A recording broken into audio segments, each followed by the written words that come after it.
Imagine picking up your son from daycare, normal day, sunshine, juice boxes, innocence. And then ding, a message from your husband. Not, hey babe, what's for dinner? But, I've moved to Spain.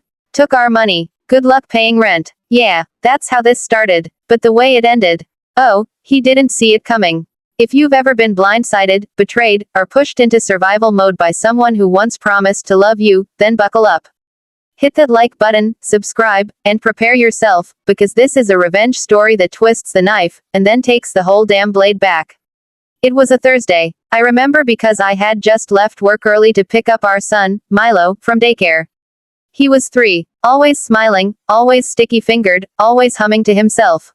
We had this little tradition where I'd bring him a juice box, and he'd yell, "Mama." Like he hadn't seen me in years.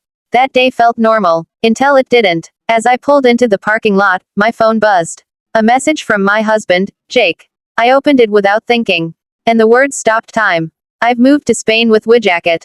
I've transferred our savings to my private account. Good luck paying rent. No warning. No conversation. No mention of a woman named Widjacket before. And no goodbye. I remember just standing there outside the daycare entrance, phone in one hand, juice box in the other, my knees suddenly weak.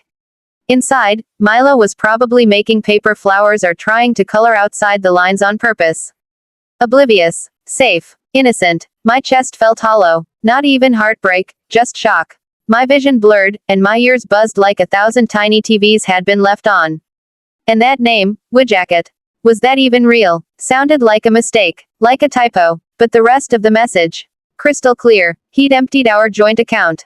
Every dollar we'd saved for a house. For Milo's school. For emergencies. He had left me with nothing but rent, a toddler, and a text.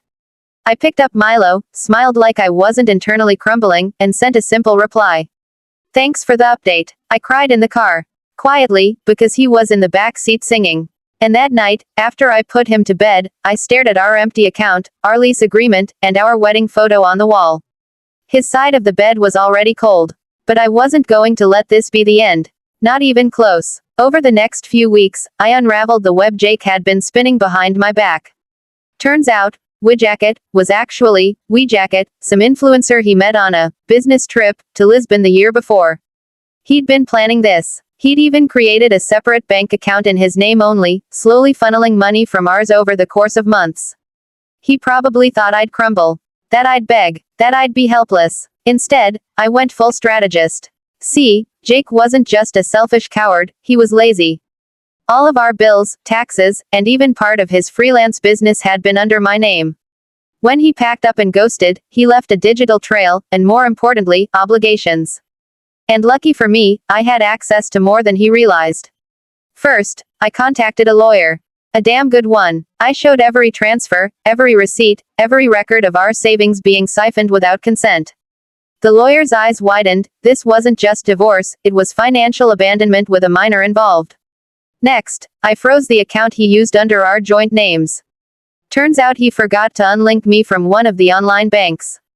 He panicked when it got frozen mid-purchase, on some beachfront hotel in Marbella. Boo-hoo. Then I reported him to the IRS. Why? Because guess whose freelance income had been under my tax umbrella for the last 2 years?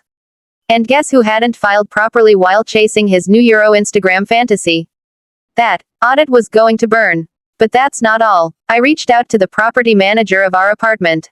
Jake's name was on the lease, not mine. When I explained the situation, the landlord, a middle-aged woman who'd seen too many deadbeat dads to count, was more than cooperative. Jake would be held liable for lease-breaking fees. Thousands of dollars. Then came the final blow. Remember that private account he stashed our savings in? Turns out some of that money had originally come from a work-related tax refund check, technically a marital asset. My lawyer filed an emergency order to have half those funds frozen pending court investigation. That froze his card again. This time, during a romantic getaway with Widjacket in Ibiza. But the real satisfaction came from knowing this: he didn't just lose money. He lost his comfort. He lost control. He lost me. 3 months later, I sat in court. He was attending remotely via Zoom, looking sunburnt, disheveled, and frustrated.